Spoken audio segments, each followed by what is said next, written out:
और यहां पर मुट्ठी में मारियोपोल। इस वक्त रूस ने सूमी और चेरनीव में अटैक शुरू कर दिया है। यूक्रेन ऑफिशियल्स का कहना है कि चेरनीव में रूसी हमले में 8 लोग मारे गए। दूसरी तरफ सूमी में भी मिसाइल अटैक किया गया है, जिसमें 5 लोग क्रिटिकली इंजर्ड हैं। आज की सबसे बड़ी खबर मारियोपोल से आई है। पुतिन की आर्मी को यूक्रेन में पहली बड़ी जीत मिली है, बल्कि मैं कहूंगा दूसरी बड़ी जीत। खेरसोन उनकी पहली बड़ी जीत था और मारियोपोल उनकी दूसरी बड़ी जीत है।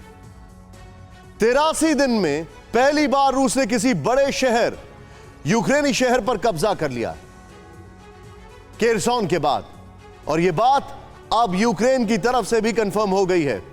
अगर आपको याद होगा, आज से करीब 3 हफ्ते पहले ज़ेलेंस्की ने खुले तौर पर यह कह दिया था, मारियोपोल अब हमेशा के लिए हमसे हट चुका है, मारियोपोल हमारे हाथ से निकल चुका है।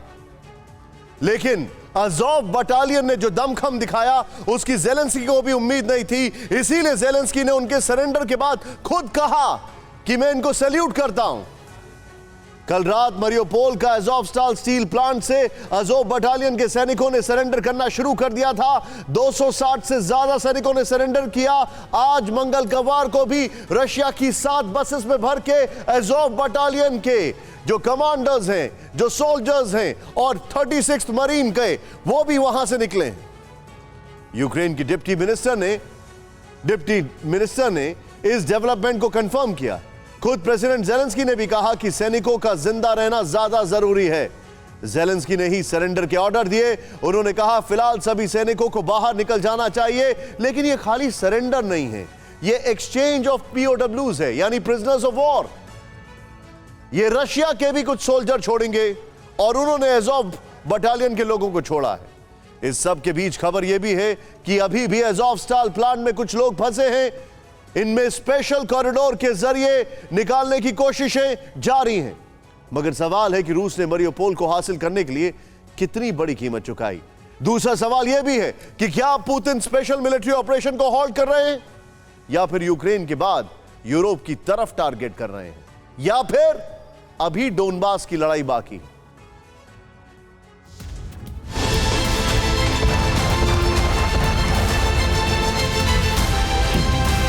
आखिरकार पुतिन को जो चाहिए था वो मिल गया। यूक्रेन का किला ढह गया। मारियोपोल पुतिन की मुट्ठी में आ गया।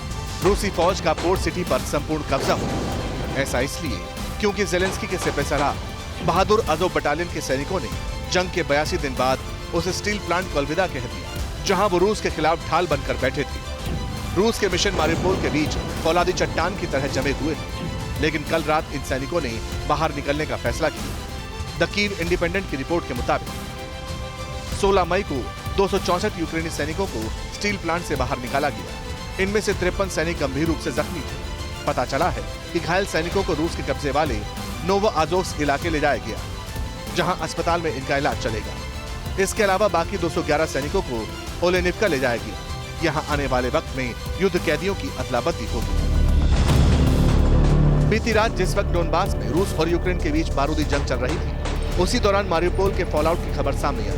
द कीव इंडिपेंडेंट ने रिपोर्ट को कंफर्म किया। लोकल मेयर और यूक्रेन के डिप्टी डिफेंस मिनिस्टर के हवाले से डेवलपमेंट की जानकारी दी। हालांकि इसके बाद अज़ोव बटालियन के कमांडर का वीडियो भी सामने आया। वीडियो में कमांडर ने कहा कि हमारे जवान आखिरी दम, आखिरी सांस तक लड़े, लेकिन अब सुप्रीम कमांडर की तरफ से बाहर आने के ऑर्डर मिले हैं। इन ऑर्डर को फॉलो कर रही है।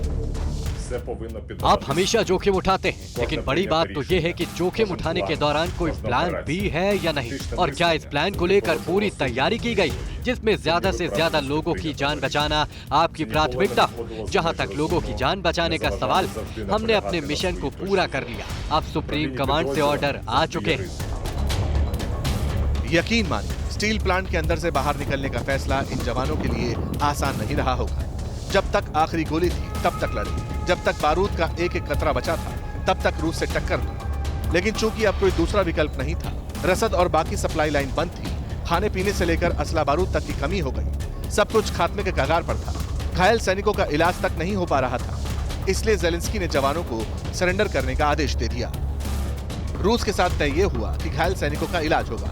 दर्जनों बसें तुरंत स्टील प्लांट के पास पहुंच गईं और फिर इवैक्यूएशन प्रोसेस शुरू हो गया। हमें उम्मीद है कि हम अपने जवानों की जान बचा लेंगे। इनमें से कई गंभीर रूप से जख्मी हैं। सबसे जरूरी बात यह है कि यूक्रेन को उनके हीरो जिंदा चाहिए। ये हमारा सिद्धांत है और मुझे लगता है कि हर समझदार व्यक्ति इस बात को समझता है। जेलेंस्की के इस बयान का साफ मतलब है कि मारियोपोल में यूक्रेन की सेना ने हथियार डाल दिए हैं। सबसे बड़ी पोर्ट सिटी में से एक पर अब पुतिन का कब्जा है। तो क्या अब पुतिन एयर स्ट्राइक पर रोक लगा देंगे? क्या पुतिन अब बार्गेन की टेबल पर बैठने वाले हैं? क्योंकि इतना तो तय है कि मारियोपोल पर कब्जे के बाद यूक्रेन का नक्शा बदलने वाला है। अड़ी सोमवार से शुक्रवार शाम 6 बजे सिर्फ TV9 भारतवर्ष पर।